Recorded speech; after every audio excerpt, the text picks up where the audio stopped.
Welcome to the Soma Moon Wellness Podcast. Soma Moon Wellness is an online education and movement platform for women. I'm Jeanetta Bodie, co-founder of Soma Moon Wellness and a pelvic health yoga therapist. This space is for better conversations about women's health, honoring real bodies, real seasons of life, and sustainable ways of caring for yourself through movement and education. Welcome to our corner of the wellness world. This week, we're talking about the idea of devotion. Not devotion as discipline or obligation, but devotion as a way of returning to yourself, returning to your body, your inner voice, and the quiet signals that often get lost in the noise of daily life. Today, I'm joined with my new friend, Liz Cutting from Mane and Soul. Liz works with horses in a really beautiful way that helps people slow down, become present, and start listening to what's happening beneath the surface. And together, we're going to be hosting a one-day retreat called Devotion, where movement, breath, and equine-guided experience come together to help women reconnect with their bodies, their rhythm, and their inner wisdom. So we're going to talk about that today. Welcome, Liz. Thank you, Jeanetta. It's lovely to be here. I am so excited about this retreat. I cannot tell you how excited I am. Thanks for asking me to do this. You want to talk a little bit about what Mane and Soul is and the heart behind it? Yeah, absolutely. I've been here on the east side of Tucson with my partner, dogs, cats, and horses for about 3 years now. And we moved from New York, where I had a corporate career and I was getting on the train and going back and forth to Manhattan for 2 hours a day, feeding the horses in the dark, and just like going back and figuring out, what did I do today? What do I need to do tomorrow? And I was so out of body, out of holistic body, I knew something had to change. And this was just before COVID. So with COVID, we had the chance to go inside. Those of us who are fortunate enough not to have been horribly racked by that time in our lives, because I know a lot of people were. I had the good fortune of being able to serve while I wasn't commuting back and forth to work anymore. I really took the horses to Zoom. So we were doing virtual events on Zoom with the horses on a webcam. And that's when I realized that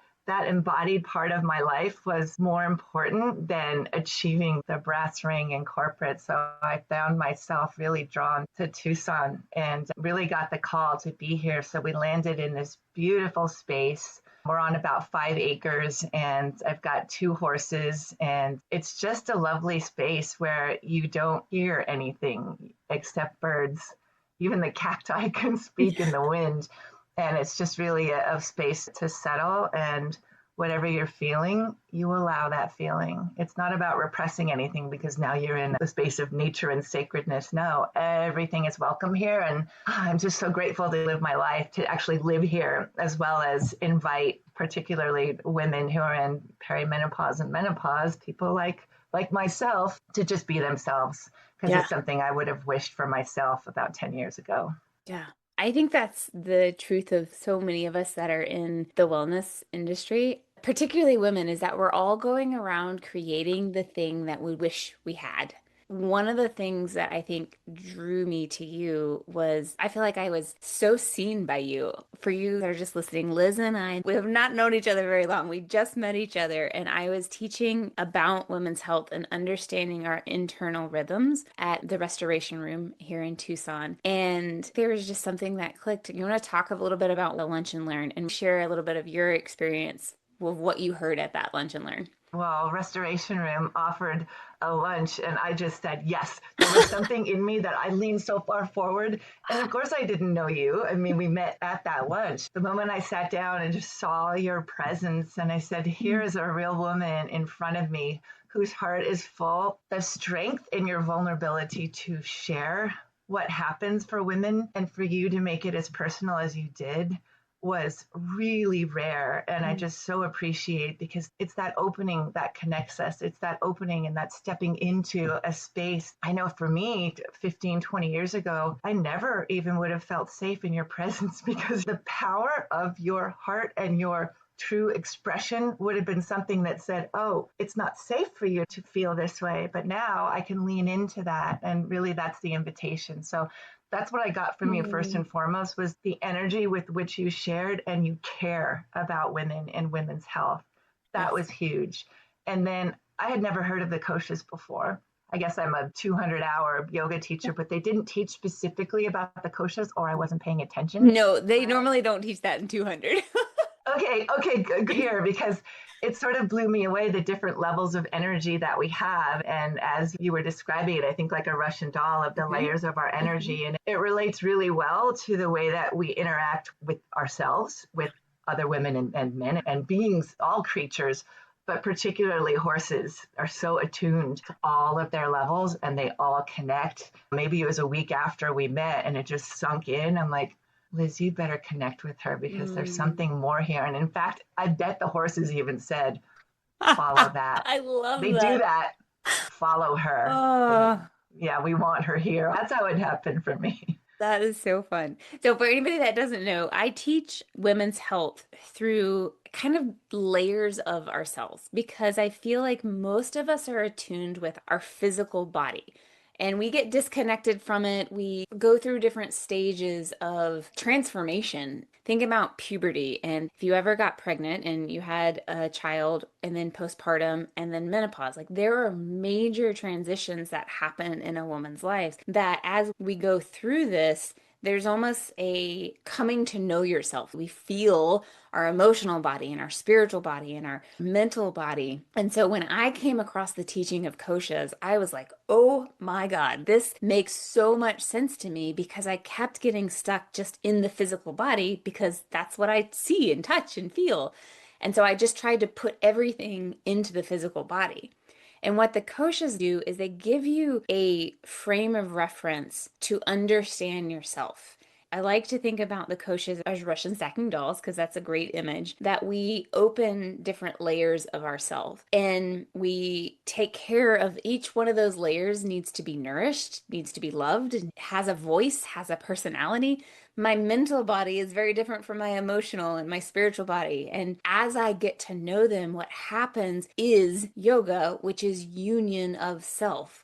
And so you get to know all these different layers, and we can use different tools like internal family systems, a way of understanding our parts. We can do meditation, we can do energy work, we can do yoga. So there's all these different tools, and it puts everything on the table and gives you an opportunity instead of saying, I must do this, I must take care of myself this way, or I must interact or get so caught up in the ritualistic discipline. We actually give ourselves grace. I almost think of my bodies as little children. I'm like, okay, who needs my attention today? Who needs my love today? And as I started to do that, what I realized over the few years is that parts of me were coming together. I was becoming more whole. You know how we exfoliate our skin, the dead layers of skin? And it's like I was almost doing that to myself. And as I went and I unpacked the Russian doll, I began to come to the little doll in the inside and realize like that was me. That's the soul of who I am. That's my true self. And I was able to bring her out a little bit more at a time. And I think that's what you feel with me is I've just stopped doing. I stopped wearing makeup and I stopped doing the things that I used to. I mean, that was just a simple thing. I need to do this so I can be perceived to be serious. I feel like I'm learning how to be more and more myself. And what we're hoping to do with the devotion retreat is to recognize that women, we go through these transitions, these major milestone transitions, but we also go through these monthly cycle transitions of your menstrual cycle all the way through menopause and beyond. We still have this internal rhythm. And so, what we're hoping to share and what I'm going to be teaching is this idea that we have different parts of ourselves that need attention. And you might feel pain in your physical body, but something might be calling from your emotional body that's showing up in your physical body. And so, we're going to talk about the different koshas. And then I'm going to teach about this rhythm, how to feel, to listen, and hear this inner rhythm that we have and what it looks like in real life. Even if you're bleeding or not bleeding, there is a way to understand your rhythm. And I believe wholeheartedly, completely, with all of my being, that if we understand this, and it's not too late for anybody, but if the earlier that we can understand this, the better the menopause transition will be. Because the menopause transition is from 7 to 12 years. That is a long time to be suffering with hot flashes all the time. Hot flashes are a sign that something is happening. And instead of what happens with women that are in this menopause transition, and yes, I am in this as well, I am like early stages perimenopause, is we get covered up in fear. Oh my God, like you're in menopause? Oh my God. And you just get these horror stories of people that have gone through this. I told 4 people just in conversation that I had a hot flash, and they were like, oh, you're too young for that. Frankly, I wanted to be like, fuck off. Because if you're telling me I'm too young at 39 to understand what's happening in my body, what the hell do you think is going to happen when I'm 45 and I'm in the pits of it? I want to be prepared. First, when you said you stopped wearing makeup, same. I stopped wearing makeup when I left New York. I just Yes. stopped, and I had been wearing it. You think about makeup, it's a mask. Yeah. It's also a social norm. People kind of look at me funny, but I don't care. I used to care. I Yeah. just wanted to lay that out. Secondly, that core doll, Yeah. that soul doll is so wise. And you Yes. really do have to peel off the layers to get to her. But once you're there, she's your compass. She's your North Star. And there's nothing that can veer you away from her. Yeah, you might feel the old elements coming around because, for me, I don't lose my parts. I don't lose that Yeah. little girl who was anxious and felt shame. But you bring her with you and you say, we're good together. We got this and we can go marching forward. That's just a recent finding. And then with menopause and inconvenience, so many people around me, because we were working, traveling, keeping up with the men, because I'm 60. So that was a part of it. Like, don't talk about that because that's not safe. You don't want to show that you're emotional. And these days, fuck that. Yeah. We are strong women and we get to feel all of these things. And even if it comes with some anxiety, panic attacks, hot flashes, sweating in the night, you can't sleep, we're working through all of this, and to know that we have a community to work through that doesn't belittle it but welcomes it as a natural A phase of natural transition. Yes. moving through to even more wisdom and cronehood. There's a reason for all of it, and it's not a diminishing, it's an expansion, and it's a freedom. Yes. Even as it's uncomfortable, where you have your growth edge, it can be uncomfortable. Just shifting the whole perspective on moving through these shifts as really a birthright, Yeah. Oh, I love that rather you use than an that word. inconvenience, Yeah, right? I love that you use that word. And I was listening to some anthropologist. He was talking about a form of evolution, of how evolution has decided that one of the most important things in a woman's body is the ability to have children. But that ends at around 50, and women live until their 80s and 90s. So there's this huge other part that if evolution decided that the only important thing about being a woman was the ability to have kids, we would die at 50. But we don't. So We there's don't. this other part that we're walking into that is so important, and it's your wisdom. It is your Yeah. ability to sit in the pits of your dark night of the soul and be like, I am strong, I am capable, and I have something left to contribute other Yeah. than my birthing years, which are Yeah. vitally important.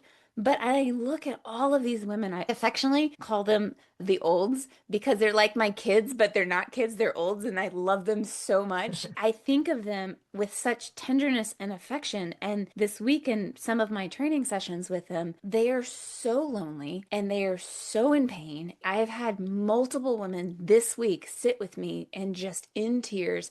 I don't know how to Mm-hmm. take care of my body. I don't know what's happening. I'm so confused. I don't have a place. And their responses to me as I ask them to do something, it's so based in, I don't want to get wrong. I don't want to get criticized. I don't want to make a mistake. I don't want to do this. And I'm like, oh, I just want you to find that little girl. And I think what happens, the more wisdom that we can gain about what the journey is going to look like. I'm a big mountain biker and hiker. This idea of we know where we're going. The system of the body, the biomechanics of muscles, the endocrine system, we have this overview of what the trail and the journey is going to look like. But it is uniquely individual. I can say I'm going to go climb over Mount Lemon next Thursday, and I have an idea of what the path is, but I've never been down in the woods. I've never been on the trail. I've never actually done it. I don't know what Thursday is going to look like. It might be rainy. I might fall. You have no idea, but you're preparing as best you can. And then you look for the people around you that have done it. And you're like, hey, I need your wisdom. I need your support. I need what you have to contribute. And that is, I think, one of the huge differences between feminine energy and masculine energy is this feminine energy. We need collaboration. Women Mm-hmm. need each other. I've rarely met a healthy woman that is like, I don't need community because there's Yeah. something that happens when healthy women get together and they listen to stories. And we're one of the only three mammals that need support when we labor, right? We want that. That's the heart of what we're doing is bringing some different perspectives, some different story and different experience to menopause. I think this is available no matter what age you are. I wanted to speak to what you said a bit before about your weekend, and some women are so lonely and Mm. they also want to get it right. It feels like I don't want to take up space. Yes. Having permission, we're the only ones that need our permission, right? But Yeah. it's perceived, I'm going to say the word patriarchy. I need outside approval, or I need the approval of my mate. And even relationships are changing over time because we typically live longer than men. Mm-hmm. So here we Yeah. are. And that chance to expand, the steps can be taken when you do raise your hand and join a group and you're in community and find out that whatever is troubling you, even if you said, no, I don't want to let that out, I bet you it's affecting 80% of the women that you're surrounded by. And Yeah. there's power in that sharing, storytelling. When I owned the studio, I was teaching my Empower Your Core course, which is pelvic health and body awareness. Basically, all the things that we're going to be talking about devotion. I did it over a 6 week period. And what I noticed is that I would start the first 2 weeks and we would do very, very little sharing, more just, hey, get to know the people in the room next to you. And I would be the one that led the vulnerability of sharing story because I realized the power in being the one that shows that we can share our vulnerability, we can share our story without taking all of our clothes off. Like we're not getting naked Yes. in front of each other, but we Yes. are sharing the intimacy of your stories is yours. What happens sometimes is there's such a deep desire for women to share their stories, but then they start doing it and they just like vomit everything. And then there's this shame and embarrassment of I've done too Yeah. much That and I didn't. emotional hangover. Yeah. What I really like to do is I share my story, but so much of my story involves my husband, and that's his story. So I'm very protective of here's the guard lines and guardrails of what we're going to share. And let me model to you that we can be in intimacy and relationship with each other without having to bare my naked soul to you because that's yours. It took me a long time because I would do that. I would just be like, I don't care. I'm going to get naked and tell everybody and do all these things. And then I realized I was hurting other people and it's hurting myself.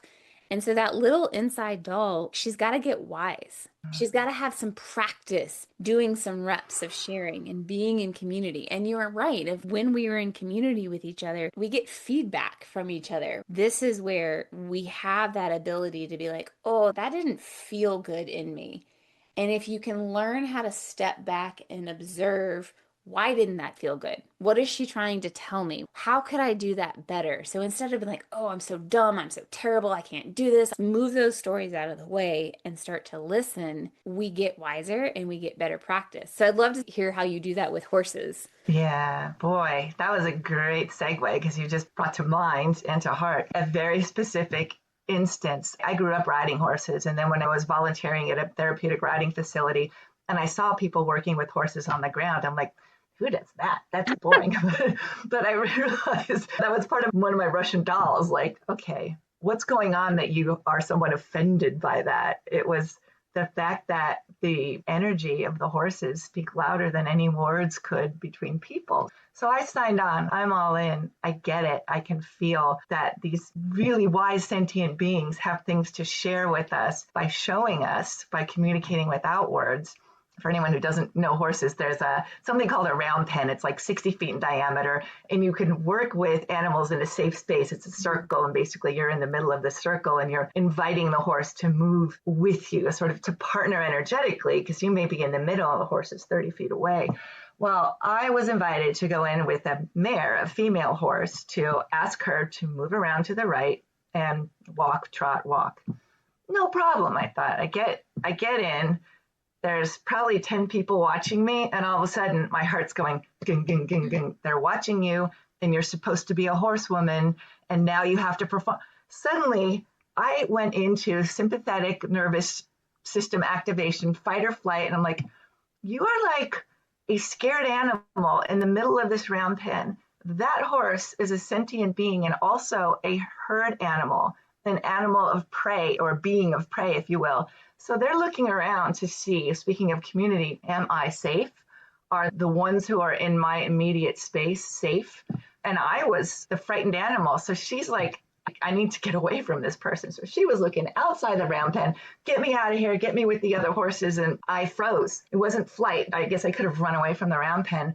But I hear a voice from the outside that says, would you like some help? Immediate shame. I didn't recognize it in that instant, but I wanted to shrink. But I said yes. So a woman comes in and so she asked me to stand behind her. And she started just with a look, with a rising of the chest, a straightening of the spine, keeping the belly soft, all these things that show that you are in your body and you are in control, and you're also soft enough to respond to the horse, speak and call in response. And don't you know that mare turned her head in, her ear was in the middle, and she started walking and trotting around. And then the woman said to me, now you try it. And I got in the front because I could feel that strong back and soft front. All you have to do is exhale sometimes. And she's so fluid. And it nearly brings me to tears to think about all the times in our lives when that's the only place we know is to say, I'm not doing this right. I'm going to freeze, when our bodies have so much intelligence, and what we communicate out and what we have the ability to receive back, as long as we know we're safe first. So she was mirroring to me that I wasn't safe because I didn't feel safe. So that's just one story of feeling the fear, asking for help, having it reflected back. This is what safety feels like. This is what fluidity feels like. This is what congruence of mind, heart, and gut, that energy all combining coherently, can feel like. It is so somatic.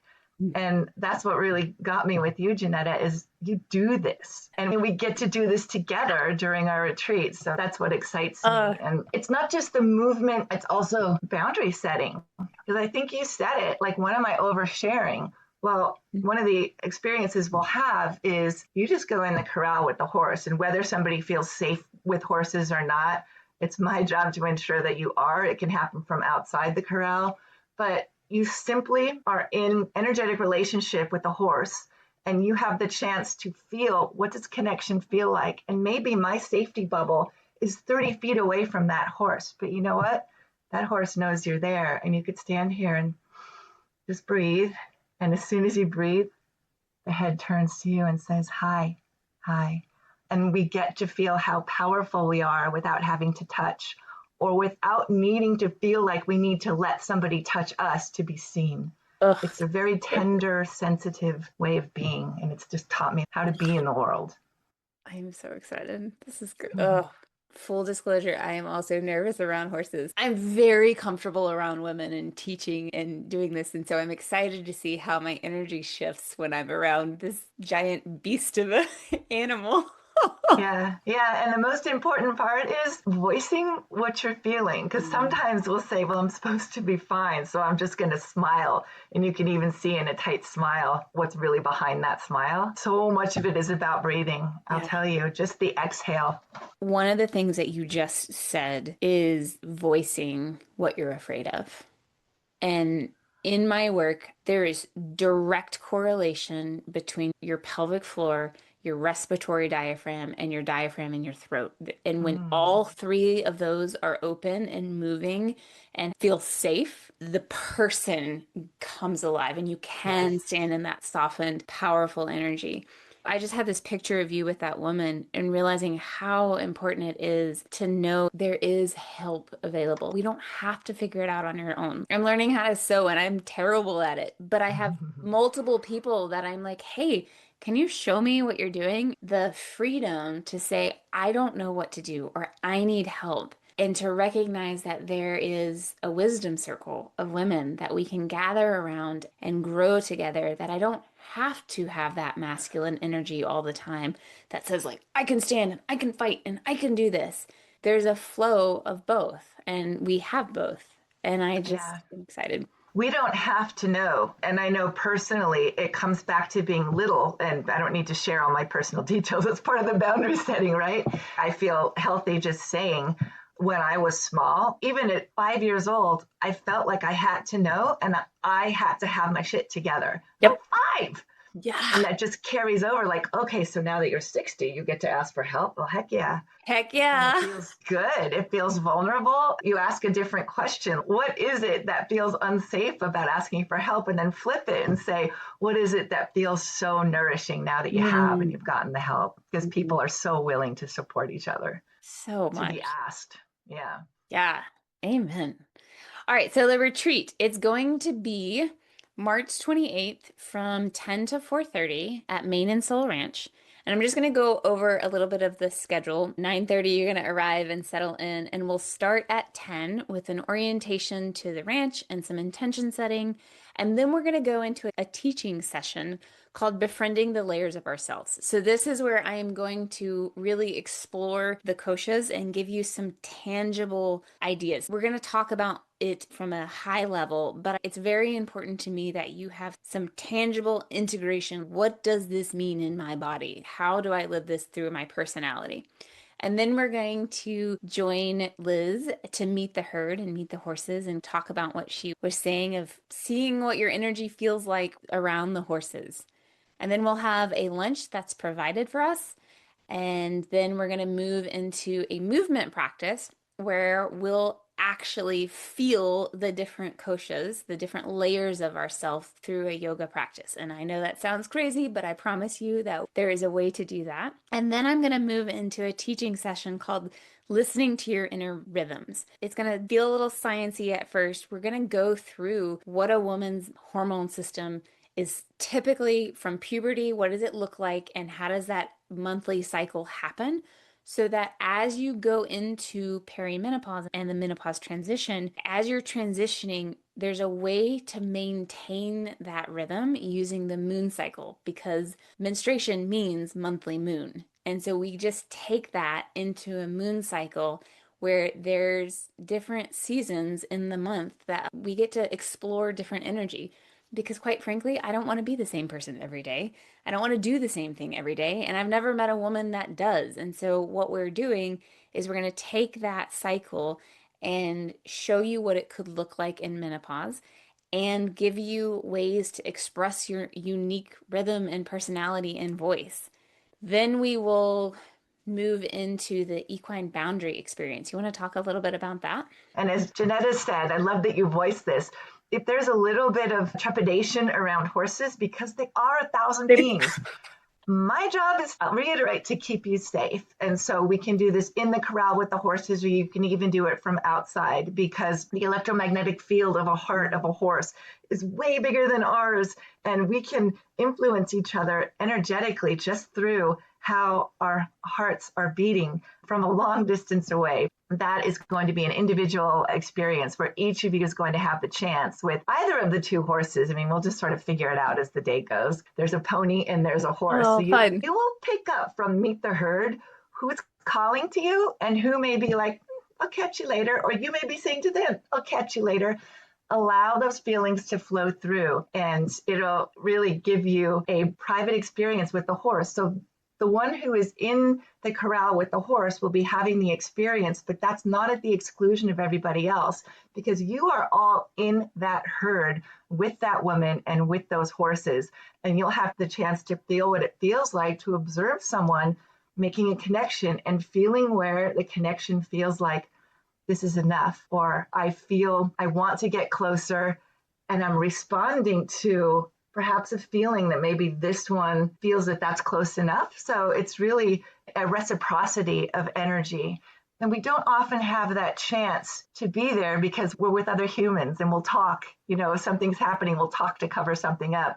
So it's a time to perhaps allow a mask to come off if it feels safe for you. The horses are never wearing a mask. They're going to reflect where they are and they're going to reflect where you are. So it's really an exercise in self-awareness and allowing. Ugh. So it's a really magical part of the day. If you are listening to this and you feel ungrounded, lost my voice, I don't know what to do, I don't know where I'm going, the world is chaotic, this is for you. This is a space for you to just put some roots down and shut out the world and be around other women who are moving toward growth, moving toward living a different rhythm where we're all trying to come home to ourselves and be in community and kindness with one another and getting an opportunity. What I heard about the horses is you get an opportunity to feel that with this giant beast of an animal that is reflecting and mirroring it. We are maxing out the retreat at 12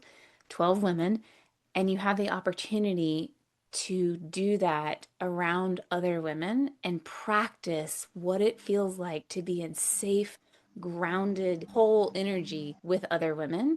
It's practice. And then you Yeah. were like, oh, this is what it feels like. And that's what we're going to do. That's a beautiful way to put it. Yeah. I'll add beyond self awareness is an invitation because you mentioned, Jeanetta, about shutting out the world. Isn't that hard for us to It's do? so It's hard. so hard. So, a returning to Mm, presence. It's mm. always a returning, like how we use our breath. I might ask a question when you're in the corral. Are you breathing? And 8 times out of 10, we're holding our breath because, Yes. like, oh, this is new. But and when you breathe, your shoulders drop. You notice the horse might Hmm. in a response. So just returning to presence and being witness doing that. Yeah. Yeah. Oh, I'm so excited. Please sign up. Please come hang out with us. I am so anticipatory of this. I just think it's perfect in its right timing. And so I'm so grateful, Liz, that you asked to do this with me. Any final things you want to say or share? Oh, well, I'll just say grateful to you, Jeanetta, for being the one who was being called. You just appeared at this most auspicious moment. So thank you for that. Yeah. I feel like we've already started. Those of you who are watching, even though this is a recording, you're already in the herd. Mm-hmm. So welcome, Mm-hmm. welcome. Mm-hmm. Yeah, if you feel any pull, I love the picture that you gave, Liz, of just like this move, like there is this thing that happens where your body just starts wanting to move forward. Just listen to that, pay attention to that. Like this is worth your time. We will make it worth your time. Um, yeah, I don't think I had a thought and it just disappeared. Oh well. All right, we're gonna have the registration is up and available. It's on mainandsoul.com. That's your website, right? Yeah, it's Mainandsoul.com. mainandsoul.com/retreat. Nice and Perfect. short. Yeah. mainandsoul.com/retreat. And we will also put the links in the show notes. If you have any questions where real people reach out to us, Jeanetta at somamoonwellness.com. Liz, what's your email And address? Liz at mainandsoul.com. Perfect. All right. March 28th, it's a 1-day retreat. Let's make some time to get grounded and hear our own inner wisdom and return home to ourselves. Be well, be loved, be blessed, and we will see you soon.